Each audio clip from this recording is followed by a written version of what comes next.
Welcome back, guys, for a playthrough of Pokemon Soul Silver. So I left my game running all night long, and I just came back to this. This is a screen that we have now. Balba's calling for the second challenge or whatever for the Safari Zone. Let's go ahead and see what he has to say. Oh, hi, Mark. This is Warden Balba. Sorry to have kept you waiting. I've finally come up with the next test. I'll give you more details at the Safari Zone. See you there. So, yeah, it seems like you actually have to have 3 hours of in-game play. I am not talking to you, Lyra. I don't care about you telling me that your Marill evolved into Azumarill for the 15th time this week. What is your problem? All right, let's hit up the Pokemon Center too. I just want to make sure we're healed up. Not that we need it for the Safari Zone, but I just like to know that I'm healed up. Let's see what's going on. Now, the unfortunate thing is doing this, which I imagine most players probably did not do, takes a lot of work, a lot of time, a lot of effort, and the only way to get the Pokemon that like are special for the Safari Zone is to get the national dex and come back and rebuild it. It's just nonsense. It's just nonsense. There's no wonder. Like, I'm surprised that I didn't come here at some point. I don't know why I didn't. Why does it look like I'm banging Furret? That's weird. Furret, knock it off. I imagine a lot of players didn't come here and build this all the way out, but I never came to the Safari Zone at all when I was a kid, let alone did half of this stuff, so this is all new to me. I've been waiting for you. The test is ready. This time you can catch a Sandshrew and show it to me. Oh, can you? Okay. Sounds easy, right? Not really. Sandshrew will not appear with the current Safari Zone setting, and that's where this comes in handy. Ah, the builder tool. This sophisticated high-tech machine lets you customize Safari Zone areas. I call it the Area Customizer. Thanks, dude. I appreciate the explanation. Straight up mansplaining to me. You want to know how it works, don't you? It's a secret. Well, you shouldn't have trouble operating it. Just talk to the staff next to me.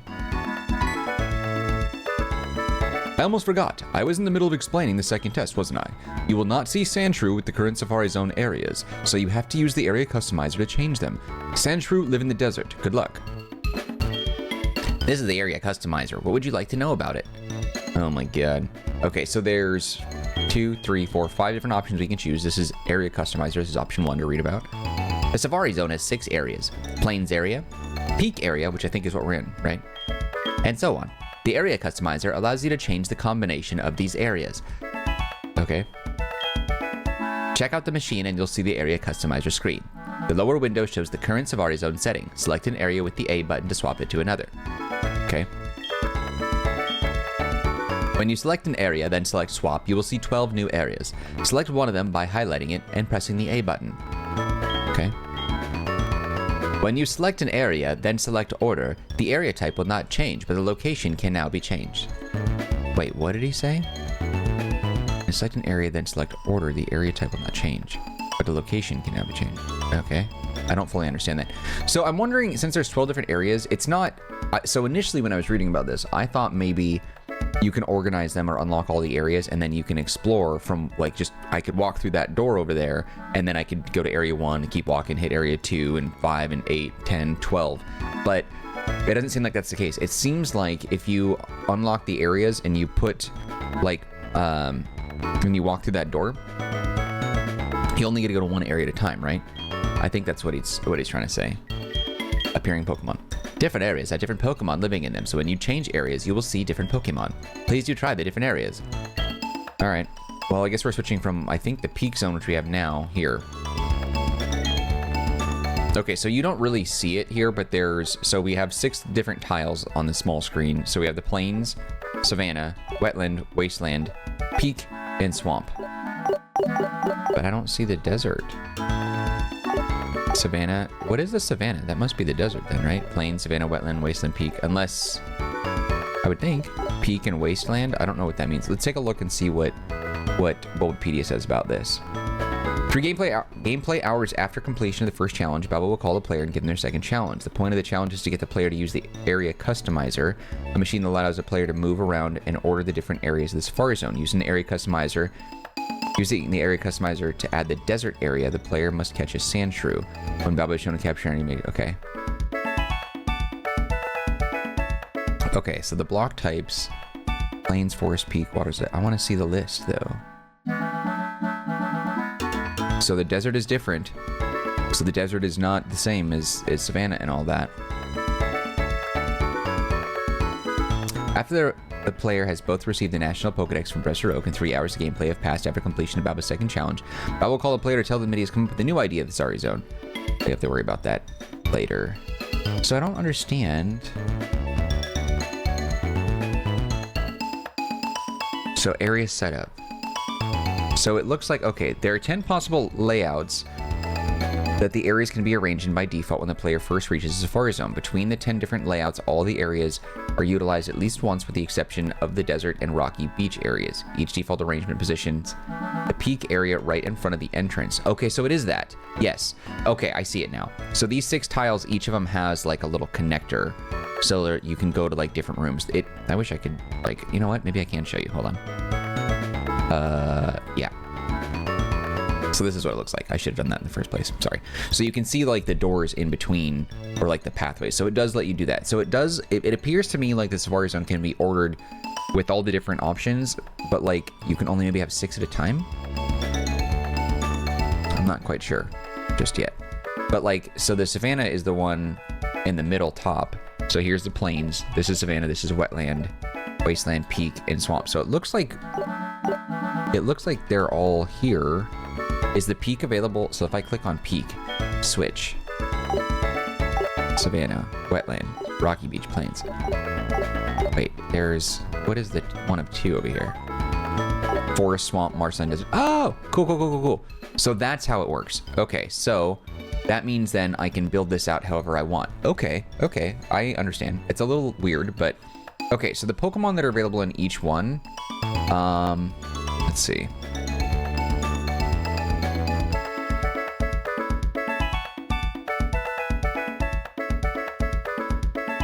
Days to unlock every family.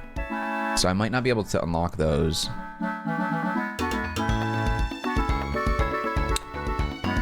Because it looks like, so it, I wish it showed me a better breakdown of like what Pokemon are available right away. Okay, so here's what I'm looking for. Okay, I think I understand. Okay, so it looks like, so the plains area, let's see, so that's peak, desert. Doesn't show Sandshrew though.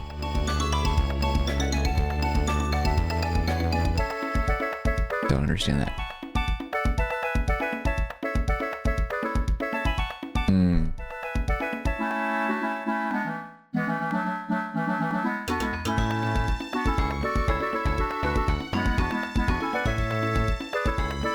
Okay, so this is the plains. To unlock every species in this area, only the blocks are needed. No upgrade is necessary. The following are the default encounters for Safari Zones. That's what I was looking for. Plains area. Rattata, Raticate, Abra, Girafarig, Stantler, and Smeargle. I will catch a Smeargle, but you can't catch him at night. 10% in the morning and day. 0 at night. Okay, got it. So then that means, so you are the Savannah. Where is the default for the Savannah? Because a lot of these take like 30 days before you can unlock any of this stuff. Okay. Following the default encounters in the Savannah, Nidoran, male and female, Nidorino, Zubat, Golbat, Rhyhorn, and Tauros. Ooh. Rhyhorn is, not Rhyhorn in particular, but Rhydon is one of my favorite Pokemon. But I don't want to add a Gen 1 to the team right now, so I'm not going to do that. But I do love me some Rhyhorn, Rhydon, and I don't like Rhyperior though. I'm not a huge fan of that. Okay, in the wetland, this is the one, I think I scrolled past this one.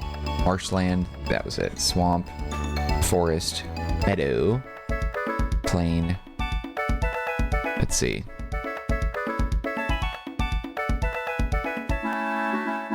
Let's see, this was wetland area.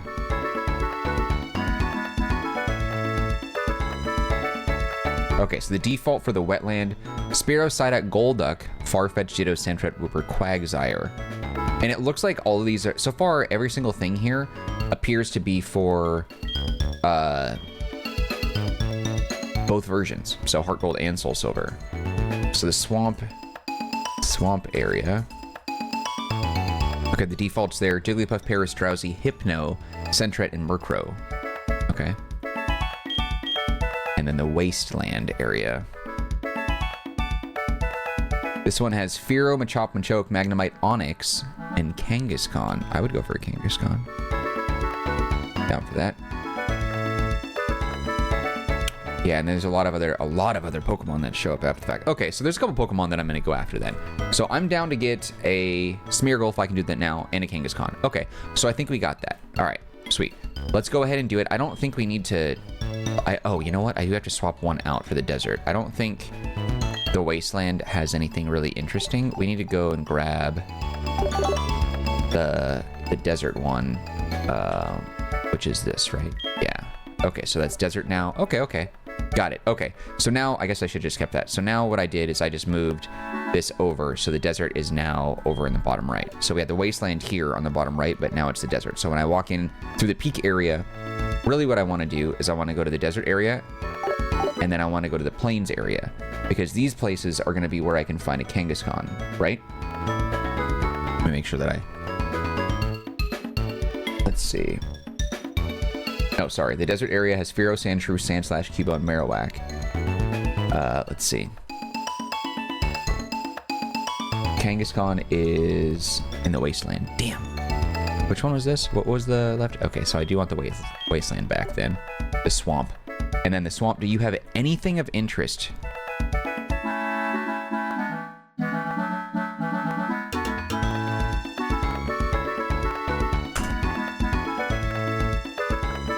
Hypno. No. Okay, so this is what we're going to do. All right, so I think how I want to do this is I'm going to put the 3 areas that I want up at the top. So I'm going to go ahead and move you to be marshland, wetland, marshland. So we're going to change savanna to desert. And then we have plains, desert, wetland. We're going to change you to wasteland, which should be here. Okay, so that way I know now plains, desert, and wasteland. Okay, marshland. What was in the marshland again? Because I find that to be interesting too. Ekans, Arbok, Oddish, Gloom, Grimer, Coughing, Wheezing, Whooper. This is so helpful. I'm going to put this link in the description box for Bulbapedia, because this has been absolutely fantastic. Okay, so I think we're good. I think I got a decent breakdown of what's going on here. I hope it saved it. Oh, it's rearranging it. Safari Zone areas have been swapped. Okay, so this is actually not as complicated as I thought. The only thing that sucks about this is that it's going to take a long time to get the Pokemon that we want to be unlocked and available. That's the part that sucks. But it won't really matter anyway, because by the time we get the national dex, 3 hours will have passed. We'll be able to do more Pokemon stuff, and then I'm just going to change my clock to be like in the year 3000, and then we'll be able to get everything.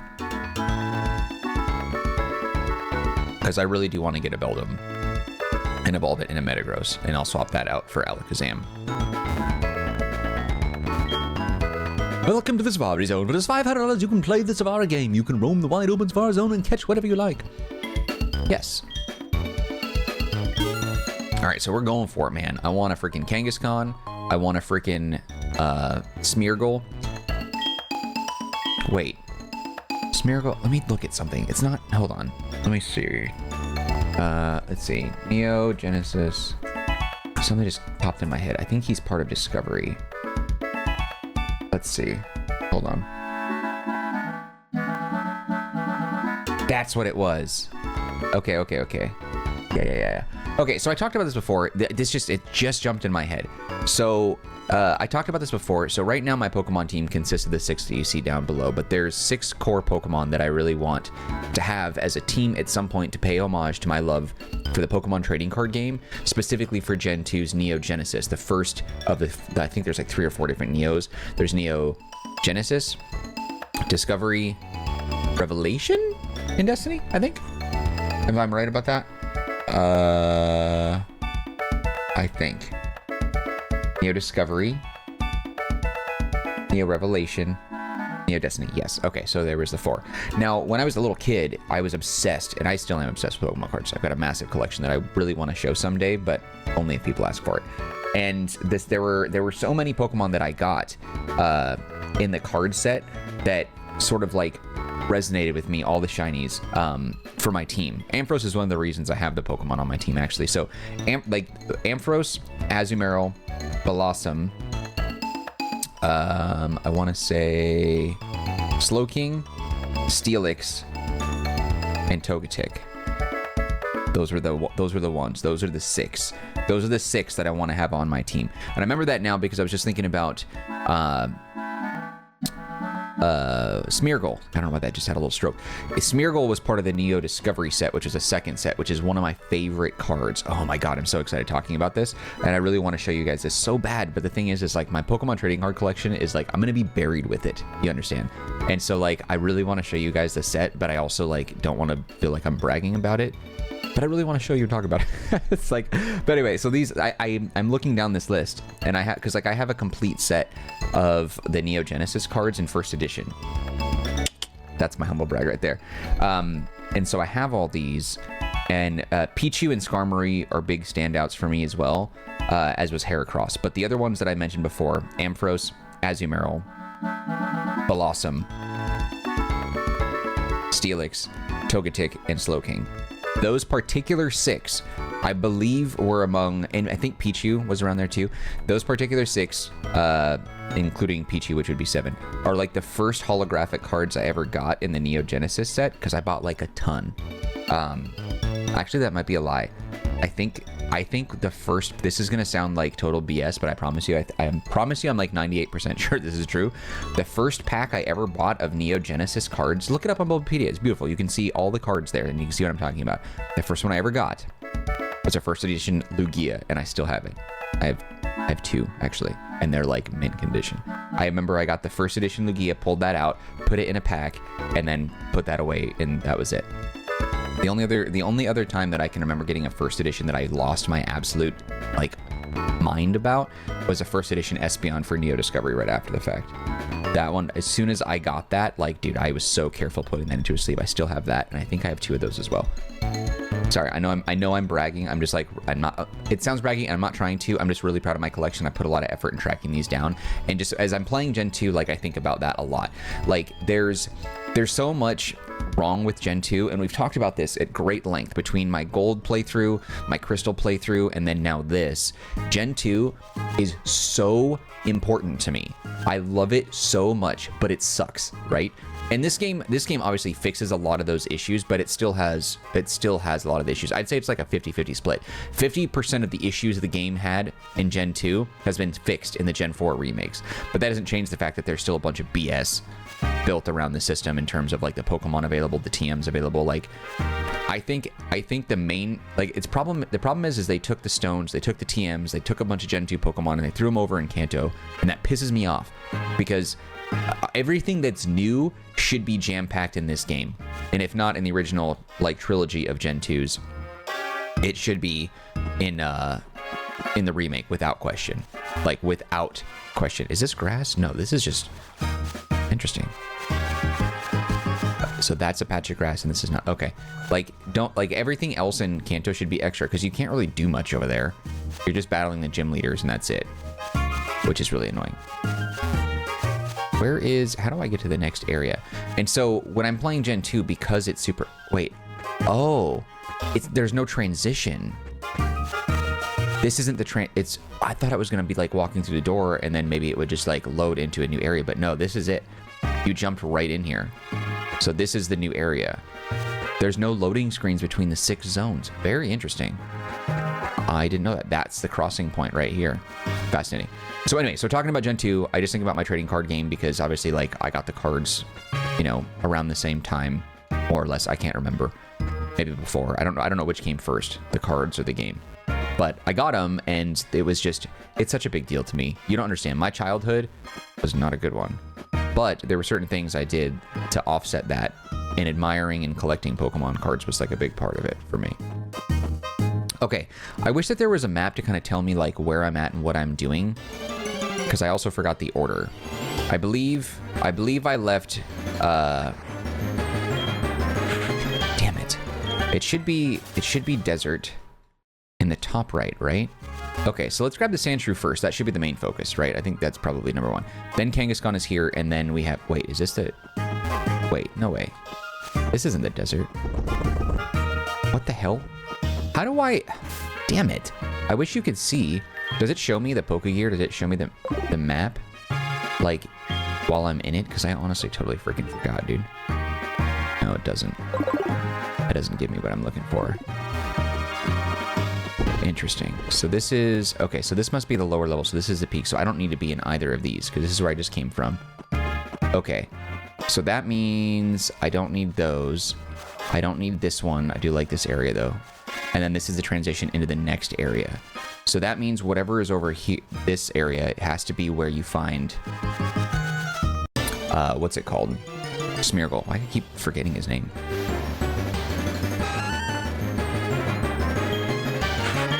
I've always loved Smeargle, but I don't think it's really viable in battle. Better trainers than me can probably find a way to make it work, but just not great. In fact, though, bringing up the Smeargle thing and the trading card thing, that's my boy! I'm getting you. Smeargle, being part of Neo Discovery, has some of the raddest cards ever. The Espeon I just mentioned, and Umbreon was first introduced in that set, as well as Scizor. Dude, I'm telling you. The Neo sets of Pokemon cards are some of the best artwork that's out there.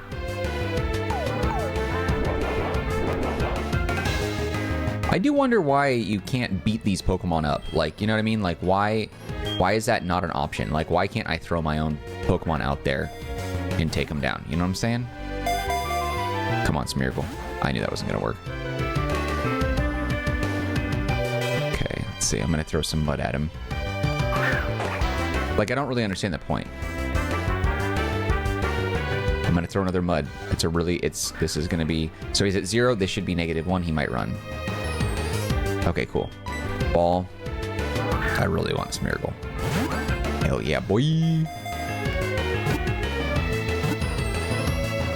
Damn, he's going to run right now, isn't he?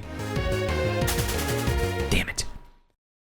Smeargle also has a really cool shiny. I remember getting that in Pokemon Go by taking like little selfie pics or whatever with that thing. This is going to be a little TMI, but like most of the time when I'm playing Pokemon Go, I'm in the bathroom. So like there was a Smeargle thing, like a little Smeargle event where like you could take pictures of your Pokemon while they're floating in the AR or whatever thing. And so most of it is like my shiny Alolan Raichu or my shiny Furret in the bathroom with me, and you can see my feet. You see Furret like sitting there, and then you take a picture, and then Smeargle does like a little side photo bomb thing, like I've kind of done in some of my thumbnail images for this playthrough. And then when you do that, after you take the selfies, there was like, or the pictures or whatever, and he jumps in for the selfie. He spawns in the overworld of Pokemon Go, and then you have a chance of getting a shiny, and I think I got like 2 of them. Both female.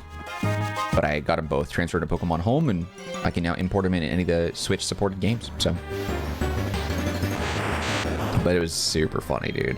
It's really, look, I'm sure you probably don't want to think of me like that, but me taking pictures with my Pokemon while I'm on the toilet is hilarious. Or like if you're in like a public restroom and you're at the stall, and then like you just take like an AR shot of your buddy, of your Pokemon buddy, and he's just like sitting there in the bathroom with you. I don't know, like if Ethan was to go to the bathroom, would he put Furret back in his Pokeball? That's the question. Would he? I don't know. I'm actually considering now too, now that I think about it, since you guys have been so supportive of my playthroughs, or like my inclusion of a shiny Furret that I did not get legitimately, I'm kind of thinking what I want to do moving forward is I might do playthroughs where I'll just like do a little shiny cheat and get Furret right away. As the trade-off, when I'm first able to catch Pokemon, I will shove my starter in the box, and then I'll run with Furret as a normal type, as my bud. Also, though, frustratingly, it's disappointing that you don't really get to see your Pokemon follow you around that much in later Pokemon games. And if you guys also, too, this is an aside. So you guys have been also really supportive of like this playthrough, like watching and leaving comments, giving me tips and tricks. Like you guys have been absolutely great. I'm very lucky that you guys haven't been like nasty or mean to me, because, you know, the internet is a lawless place, it feels like sometimes, and people can be really crappy. But you guys all, if you're watching this, you've been awesome. And I wonder, like, about some of the ROM hacks. Like, so okay, let's back up. So my thought process is this. I recently did a little like community engagement poll thing on my YouTube channel where I was like, hey, like, what do you think about streaming and whatever. So not only did you guys vote and say that, yeah, you would totally be there, you also left some comments on things that you wanted to see me do. And I was thinking that what I want to do is I want to do live streams of like Pokemon ROM hacks, because I think it'd be fun to play the fan-based games, and there's a lot out there that are really cool. I have a list right here on this like monitor off to the side, and I've got a bunch of bookmarks. I've got a dry erase board over there with like a bunch of different Pokemon ROM hacks that I want to play, and a lot of them are built around the Fire Red, like specifically Fire Red, which is weird. Not even Leaf Green, but Fire Red. It's like a lot of ROM hacks are built on Fire Red. Some of them, very few, in fact, so little, are built around Gen 1 and Gen 2. But Fire Red is like the sweet spot for like ROM hacks for some reason. I don't know why. I don't know if it's because it's easy. I want to mail one. I don't know if it's because it's easier to do, or if it's because it's just like it's such an all-inclusive game that everybody loves and they love the art style. I don't know. But I do find it strange that you have Pokemon HeartGold and SoulSilver, which have really, really great features. Like, I would love to see in the artwork and the sprite work and stuff is the overworld sprite work. It's hard. Damn it. I don't want to say this definitively because it's not entirely true. A lot of the artwork in Gen 4 is better than Gen 3, but a lot of the like in battle like sprite work in Gen 3 is better than Gen 4. It's weird. I think it's also because Gen 4 utilizes a different technology for like the...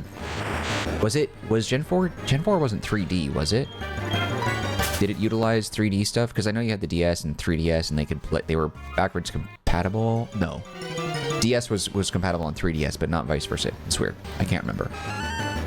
But like there's like, even though you had the 3D feature on the screen, which I absolutely hated, I always turned that off. It was super stupid, dumb gimmick. Always gave me a headache. Like you have a lot more 3D models in this game, like the trees, for example. And I'm just wondering like, nice. I'm wondering, is that why there's not more remakes or ROM remakes or ROM hacks or whatever of HeartGold and SoulSilver? Is that why? Because it's harder to do? I just don't know. Don't run, dude. Okay, he didn't run yet. Let's throw a ball. But I also am thinking, like, if there is a really good HeartGold and SoulSilver remake, please let me know. Come on. Damn it. He's about to run. He didn't run. Okay, we're going to throw another ball. And if it doesn't work, I'm going to throw mud, and then he's going to run, probably. Up and B. Like, I really would love to play a HeartGold and SoulSilver remake. Come on. Oh, you piece of trash. Damn it. And then he ran away. This is going to be super hard trying to get all three of these little bitches. Sentry won't be so bad. But if Smeargle is this tough, because I think Smeargle is the gem of this particular zone, then it's probably going to be Kangaskhan as the gem of that one, and then Sentry is going to be an easier one. But like, you know what I mean? I know I'm kind of scattered because I've just been drinking like a bunch of these and I'm just like all over the place. There's just a lot of stuff that I'm thinking about. And also too, like my YouTube username and my logo and stuff and my entire online identity has a lot of how do I word it? It's inspired by a lot of like my childhood and Pokemon and all that stuff. But like, I never really wanted to be a Pokemon YouTuber, but like, I do wonder, I mean, my channel gets a lot more attention from you guys when I do Pokemon stuff. So, just kind of thinking, that just, I mean, I don't want to do a transition in a full Pokemon, because I remember when I did my Gold playthrough, like, that blew up, by my standards anyway, by how little views my channel gets. Gold was, like, way up here, and it got hundreds of views, like, per video, which was pretty big for me. Okay, they certainly aren't, you know, Mr. Beast numbers, but like they're pretty good for me and I was happy about it. But then I immediately jumped into Crystal after that because reasons, but then it didn't do as hot. And I was like, is it just because Gold and Crystal were too similar and you guys didn't want to rewatch the thing again? Like, I don't know. But I think now because I'm doing a SoulSilver playthrough rather, Crystal is actually getting a lot more attention now. Like I'm getting a lot of comments on videos from that, which I thought was interesting.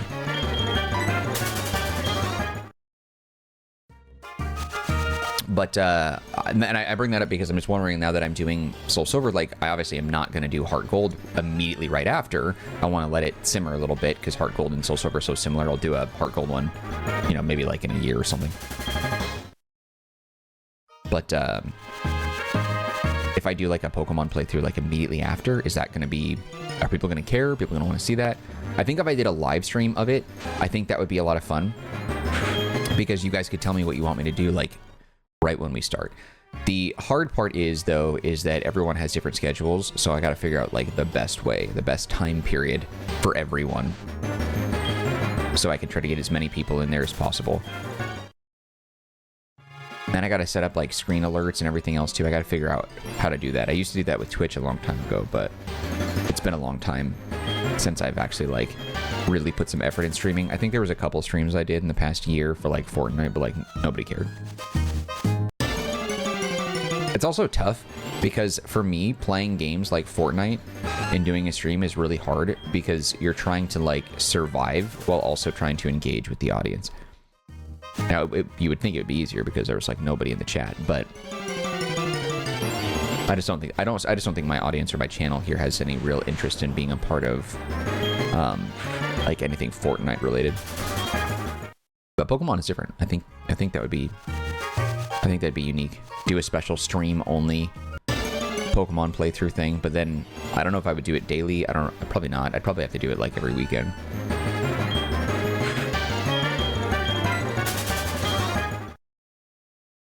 We'll see. We'll see. But it would be nice to get your feedback live while I'm actually like playing the game. If you were like, oh no, get this TM, or nickname that Pokemon, or oh no, catch this, and all that stuff. We could find ways to like get the team to be or get the audience and the viewers to be really invested in whatever. God, I want to catch this freaking thing so I can move on. This is going to take me forever. It's going to be a long freaking video. I'm trying to catch this bitch.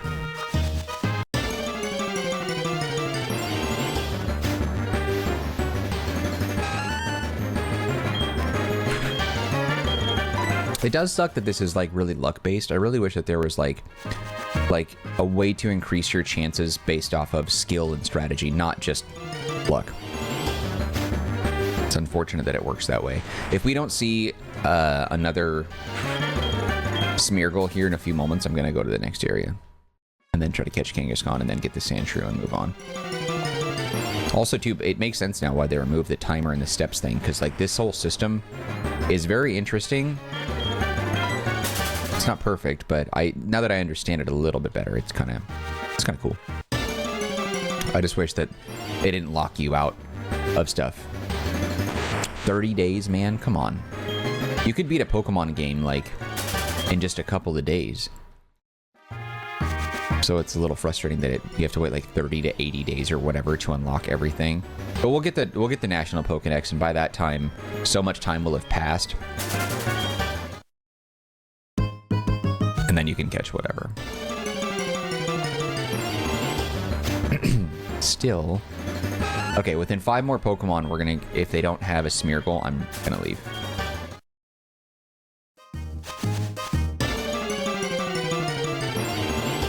I talked about a lot of nonsense in this episode, didn't I? My goodness. I was trying to fill the dead air too. Like, just because we're trying to catch some Pokemon in the wild, there's not really a battle thing. Like, it's not a guarantee that you're gonna catch them. They can run super easy. Because I would freaking mean look the hell out of these things. But they don't really have the option.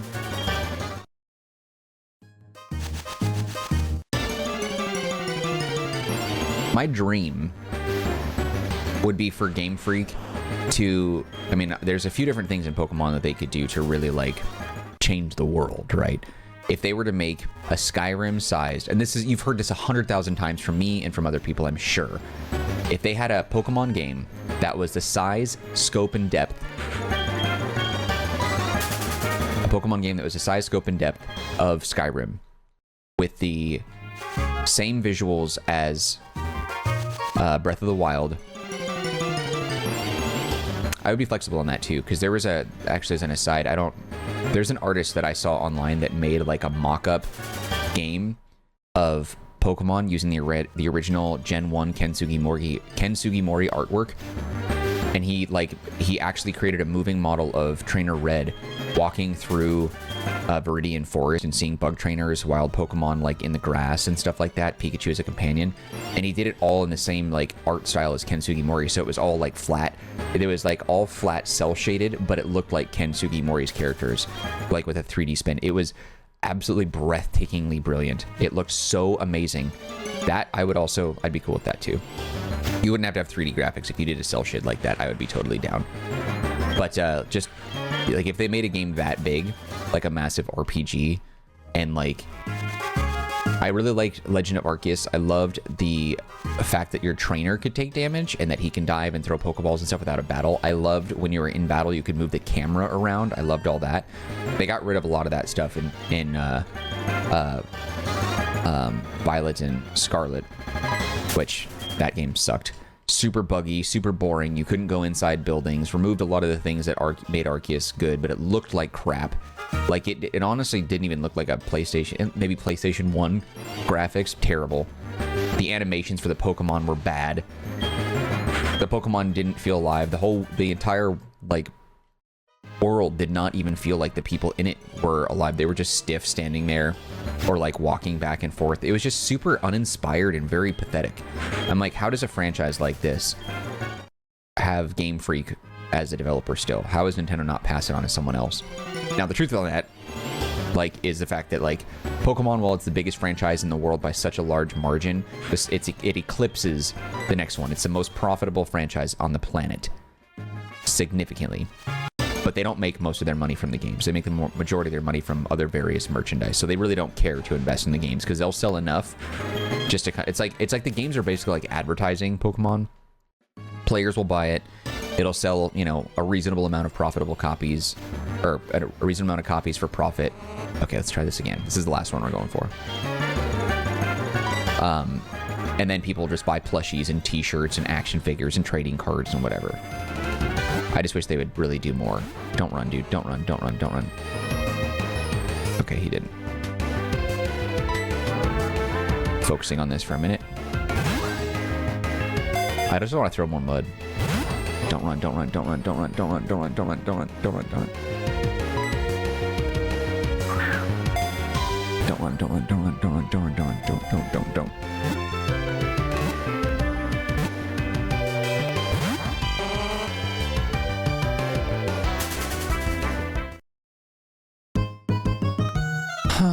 Okay.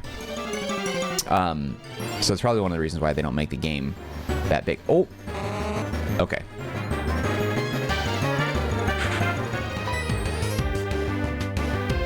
Up in B. Let's get lucky. Come on, baby. Come on, baby. Don't break out in the last one. Don't break out in the last one. Yes, that's what I'm talking about. Hell yeah. Nice. Okay, so we got that down. Excellent. Smeargle Zato's added the Pokedex. Excellent. Once it becomes an adult, it has a tendency to let its comrades plant footprints on its back. Plant?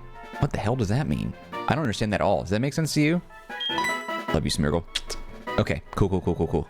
Got him. Let's move on to the next area. We've got a lot of stuff to do. I need to get that Kangaskhan, and I need to get myself the Sandshrew. So Kangaskhan should be in here somewhere, right? Just gonna walk around this patch. Nice. Okay, sweet. So we got the one. Cubone's dope. I like Cubone a lot. The thing is like some of my favorite Pokemon are base forms, and I just wish that they were better in battle. I know the Everstone, isn't that what it is? It gives them like a boost, but like a Charmander will never be stat-wise as good as like a Charizard. Oh, Sandshrew's here. Okay, let's see. I'm just gonna throw a ball. Is Sandshrew in this area as well as Kangaskhan? Let me see. Oh, nice. We nailed him. Okay, sweet. Okay, so let's see. Kangaskhan. No, so this is a different area. Okay, so we got the Sandshrew. Disliking water, it lives in deep burrows in arid areas. It can roll itself instantly into a ball. Okay, so it looks like... Okay, so this must be the desert one then. So Wasteland is all the way to the right with the... Yeah, this is it. So this is Kangaskhan. She has a 20% chance of showing up in the wild for the morning and day and 0 at night. Excellent. Okay, got that. Let's throw a ball.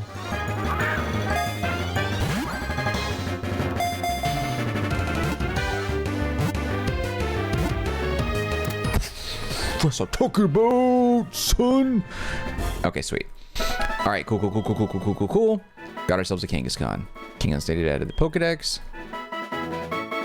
To protect its young, it will never give up during battle, no matter how badly wounded it is. Cool. Let's get out of here. Give a nickname to the Kangaskhan? No. So my question is how do Kangaskhan's breed if there's never a male one? Same thing with Chansey and Jinx. Like if they're female only, it's weird. Like I understand Nidoran having a male and female like option, but like I don't understand how these guys don't. Like how does Chansey not have a male counterpart? How does Jinx not have a male? Well, I guess it's true that some Pokemon can breed by hooking up with Pokemon of a different species, but that's still weird. Still have Blurbo? No, I'm good. Yeah, I want to leave. Cool. All right. All right, certainly. Please return to Swirls. Why, though? Dude, I just paid for that. Give me my balls back, bro. All right, let's go back in here, get my Sandshrew, show him, and then we can move on with our lives. All right, let's see. Build's personal computer. All right, I'm going to deposit Quilava. I really need to spend some time grinding up with him. That's going to be something that we do in between videos. And then in the next episode, I really want to get him to Typhlosion. He needs to be a powerhouse for fire. I still have my non-shiny Furret in the box here, and I kind of feel bad about it. Like, I know it's just like a digital little buddy, but like the fact that there are methods to like move your Pokemon from Gen 1 all the way to present Gen if you do it right, I think. Means it can be your same friend forever, which is like, you know. You did it! You caught a Sandshrew! I knew you could do it! You've passed the test! You are now the Safari Zone owner. I've always wanted to see young people playing at the Safari. I thought I might get some new ideas that should help you complete your Pokedex. That's what I've been thinking. Brilliant. By the way, though you are now the Safari Zone owner, would you kindly continue to pay admission? We have all reasons. Don't be upset. I'll keep thinking about how I can create new fun ways to help you complete your Pokedex. Go have fun at the Safari Zone. That is insane, dude. It's under new management now. I own this place. If I'm the owner, I should be able to make that choice. I'm firing that dude first thing. And then I'm going to be all like, nah, dude, you're going to pay. I'd be like, I would be like, all right, every time I'm entering admission, Balba, you're going to pay. That's on you, man. You are going to pay that. Sandshrew sprite looks really cool. I've always liked Sandshrew. Never really found a great reason to put it on the team. And it is a good Pokemon, especially when you get Sandslash, but like I just haven't, I don't know, never really gave it much of a huge chance. And I feel like that's a missed opportunity that I should have, I don't know, reconsidered at times in my life. But anyway, okay, cool. All right, you know what? I actually probably need to move on. Let's do this. So we did everything we can do here for now. This is what we should do at this point. I need to deposit Typhlosion and grab Farfetch'd because I need a flyer and I need to get out of here. That's what I should do. But I think he's still, even though I've kind of added a few Pokemon to the team, or not to the team, but to my box, I haven't gotten any additional flyers. Not really a lot of flying Pokemon choices. You have like your Pidgey family. You have Hoot Hoot and Noctowl, and then Farfetch'd, like the only ones that I've really seen that can learn Fly that I know of. Maybe I'm wrong though. That's just the only ones I remember. All right, cool. Let's get out of here. So I think now that we've done this, we'll come back to this like way later. But where am I gonna fly to now? So we're at the Safari Zone. I need to get out of here. All right. Okay, let's see. Safari Zone. Lake of Rage. That's where we're gonna go. Mahogany. So we need to go to Route 42. Let's see. So we have Route 38 here. Ecruteak. Mahogany. Okay, so we need to get to Ecruteak then. So we'll fly back there then. Cool. All right, friends, and that is a wrap on our Safari Zone stuff for now. We'll come back to that later on after we get the national decks. But if you enjoyed this episode of the playthrough, you can show your love by hitting the like button. Do not forget to hit the subscribe button if you haven't done that yet. Any feedback for me, leave in the comment section. I'll get back to you as soon as possible. Also, don't forget to take a look at the description box. There's some links that might be of interest to you, one of which is a link to the Marcanine community Discord server. If you want to be part of that group, you can chat with me directly. Otherwise, just know that I appreciate you and your time and hope to see you when we continue with more of our playthrough of Pokemon Soul Silver. All right, guys, that's it for me. Take care, be well. See you next time.